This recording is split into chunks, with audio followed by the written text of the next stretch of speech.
大家好，欢迎来到轰隆兄的频道啊！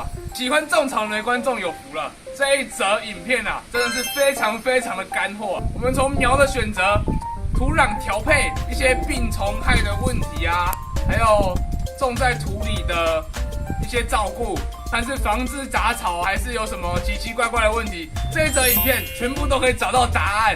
我会介绍一些天然的防治之材给各位，遇到什么样的病害，大概要使用什么样的东西，以及注意浇水等问题，让你今年是确定可以吃得到新鲜无毒的草莓。像外面一斤草莓500多块、600块，这种东西吃一点点你就破产了。那像自己种一些产量大的品种，一颗就可以收到一整盒，这投资报酬率也是相当的高。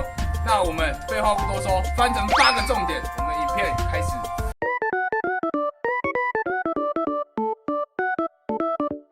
第一个啊，我们获得小苗的方法。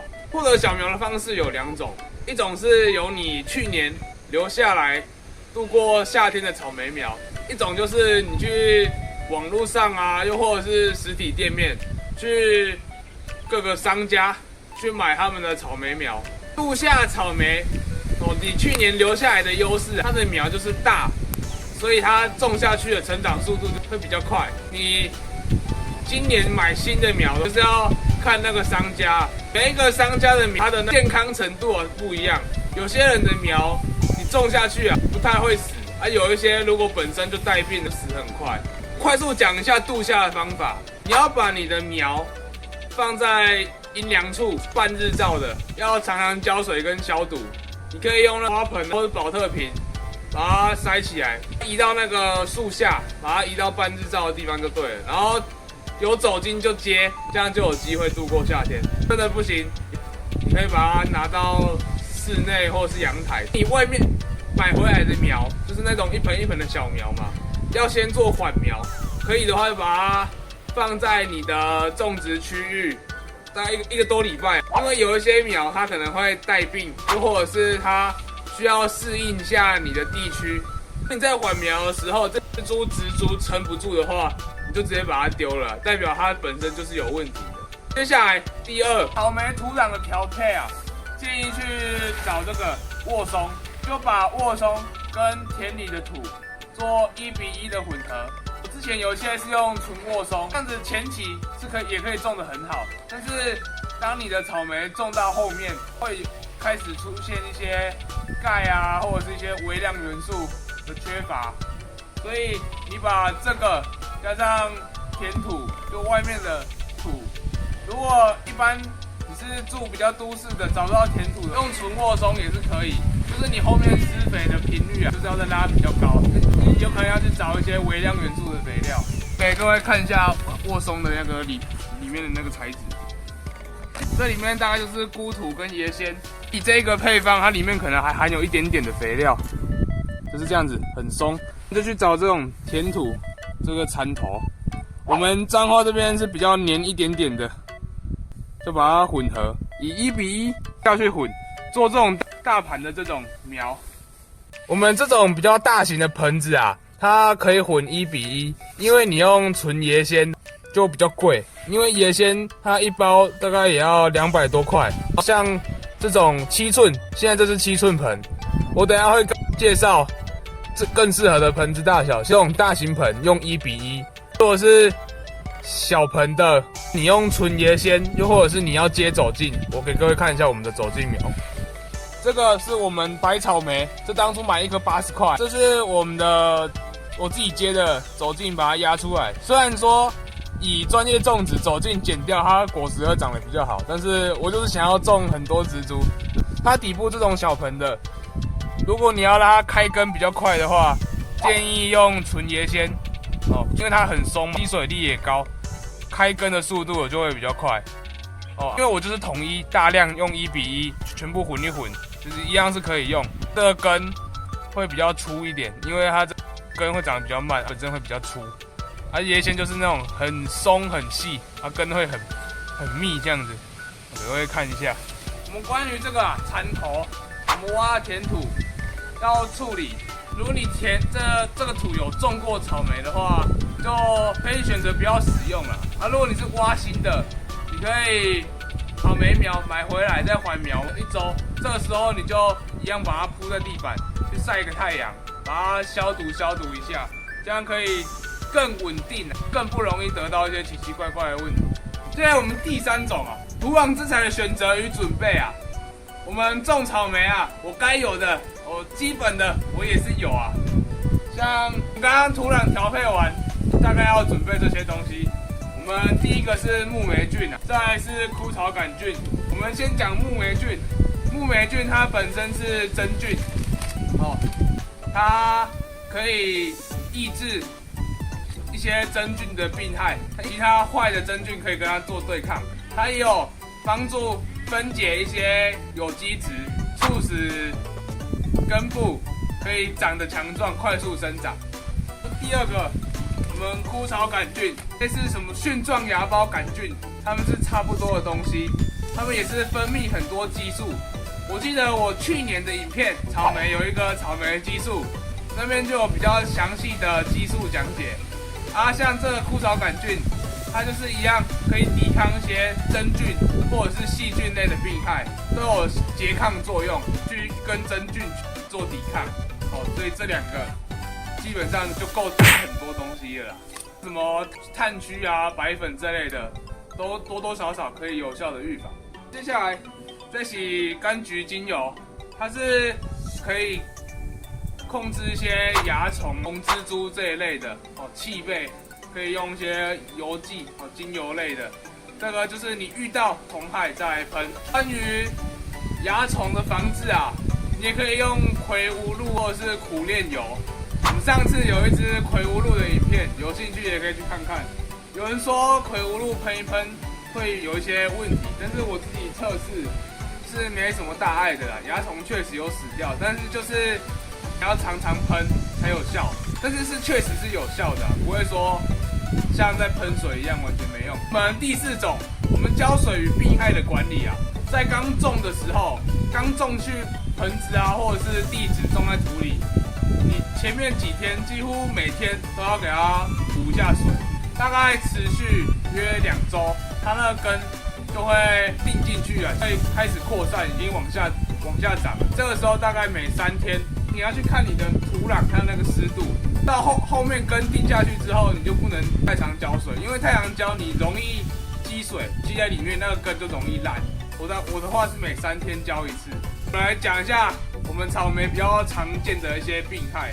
我们最需要预防的就是炭疽跟我们的尾凋病，就是大小耳啊，植株会慢慢的衰弱，然后慢慢的死亡。一开始你也会觉得它好像不太大，然后也还没有死掉，所以丢掉也有点可惜。但是它后面也会陆续的死亡的。它是会传染的，它会靠水或者是土壤，就是你浇过这一颗，植株水流过去会感染到，还有它的走茎，你感染这个病害有大小耳的母猪，它走出来的走茎苗，很高的几率它里面也是有带病因子的，所以它长大也有带病啊。你又把这个带病的跟你正常的混在一起种，那个很快死一片的啊。所以我们处理方法，连同周围的土把它挖起来，打包起来丢掉，把它丢到垃圾车再走再去烧。它休眠期也很长，它会有那个保护膜，所以在土里要过差不多1-2年才有机会慢慢的消失掉。你如果这一块土受到它污染，你隔年再种，过了1年，但是它还是有可能会发病。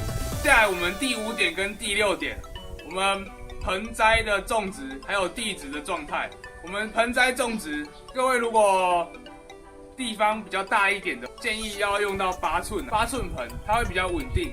像我们有些用7寸，它拉开底部的根，有些已经满了。8寸大概多大？我拿给各位看。8寸盆大概多大？就大概就是这个样子。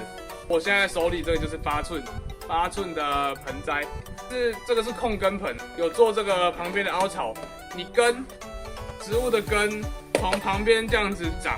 如果你是完全水平的光滑面的，它会有类似缠绕，会去旋转跟着你的根这样子旋转。这个立起来的地方，它根就会往下砸。建议像这种大盆的，就有办法去混，因为大盆的你如果全部用买的那种培养土啊，会很贵。混填土，第一就是有微量元素嘛，第二它也可以增加你土壤的保水力，因为椰纤它就是很松，对，那个混一些填土，它的那个保水的能力会比较强。像这种它的好处就是底部啊，它排水够，相对于那种塑胶黑色的那种塑胶盆，虽然它比较贵啦，但是就是你也一样可以重复使用，所以这个就推荐给各位。接下来我们关于银胶布的使用啊，想要地质的朋友，我们也有介绍。像这个银胶布，它有两面嘛，这边是银色，这边是黑色。黑色就是要朝下盖了杂草，把那个光线盖掉，它杂草就比较不容易长。银色就是要朝上，阳光照下来的时候，它底部银色也会稍微有点反射，让你的叶片的光合作用更加有效率。我们银胶布的目的啊，就是防止底部的杂草。我自己种起来，它的缺点，我们先讲缺点。缺点就是你之后要把它拆掉，很不容易。你要慢慢的这样拆，因为这是塑胶嘛，塑胶不能分解，你要慢慢的把它拆掉，这就是又多了一个工，很麻烦。再来，浇水有点困难。你像这种要挖洞，你水如果直接浇，它是会直接流掉的。你挖洞挖在这边，你就是要跟着这个洞。你水就是浇在草莓这个洞，它水才吃得进去，不然就是要买管子，买那种滴水管，那种滴灌的那种管子，埋在底部。但是基本上一般人像我们这种，基本上都是要用徒手慢慢浇啊，这就是比较麻烦的点。会建议的替代品啊，用益草席。你益草席它比较厚，也很透水，都一样是用这样子铺，铺两层，也可以用挖洞的。你水浇下去，它吸得下去，而且益草席也比较厚，它不会说一年就坏掉，你也可以重复的使用它。所以我建议，如果你的抠比较充足的话，可以升级到益草席啊。我是用过最好的是用稻草，把它铺在底部，把它铺满，这样就不会长杂草长得那么严重啊。但是一样还是会长，所以你就是缺点就是要常来除草。但是铺稻草有个好处，就是你使用一些益生菌啊，那些菌会去分解那个稻草啊，增加养分，让那个叠起来那个状态，也可以让那个菌有那个住所，它们的生存空间。我们第7点啊，草莓的肥料与选择，我个人会使用43号的吉隆或者是力肥，但是力肥这种化肥比较需要控制它的比例啊。一不小心失手下太重，它很快就挂掉了。你也可以去买一些缓肥，就是它是那种缓效的，不会说丢下去就马上吸掉的那种缓肥，但对草莓比较不容易去伤到它的根系。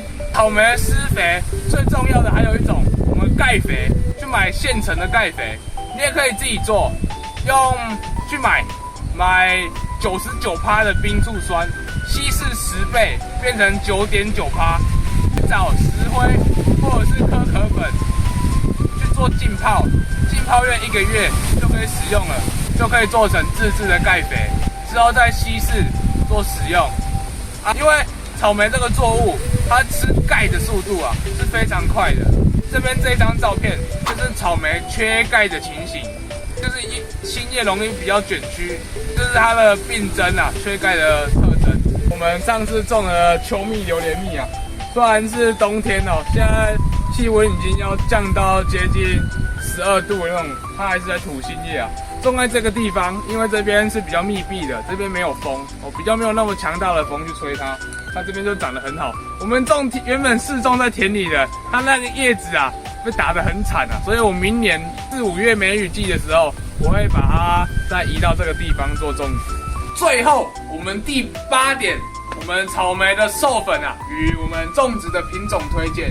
草莓是虫或风梅花，一般的蜜蜂啊，就可以成功帮它授粉，或者是风吹，那个花粉在里面这样摇动，打到雌蕊上，就可以成功授粉了。所以不用说你需要人工授粉去帮它点，除非你要做育种，就是把2个不同品系的品种去做杂交。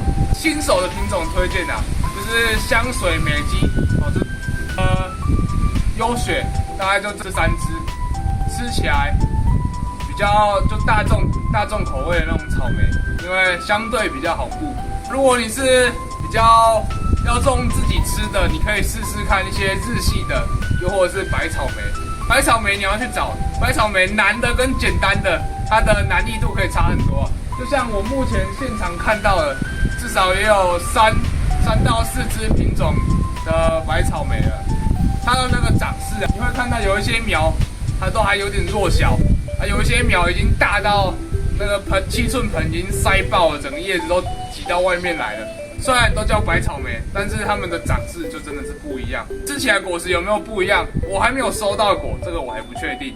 以日系草莓来讲，你可以试试看，像旁边这一颗是红眼，其实号称很难种，但是我去年也有吃到，它就是真的跟一般草莓不太一样，它一样有草莓味道，但是多了一个类似水果糖，有人说是水果糖，还有就是一个很特殊的味道就对了，甜度是真的很高。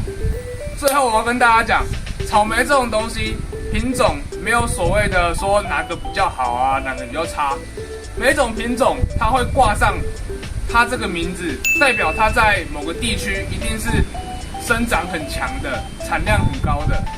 如果你那边种起来，它的产量没有那么好看，又或者是不太长，你就是换品种。那也很感谢各位观众观看了那么长的影片，基本上你对草莓的种植与了解已經有一定的认识。那我是红龙兄，喜欢我的影片的话，也欢迎底部按赞订阅。那我们就下次再见。我们片头有拍吗？没有，我还没拍片头。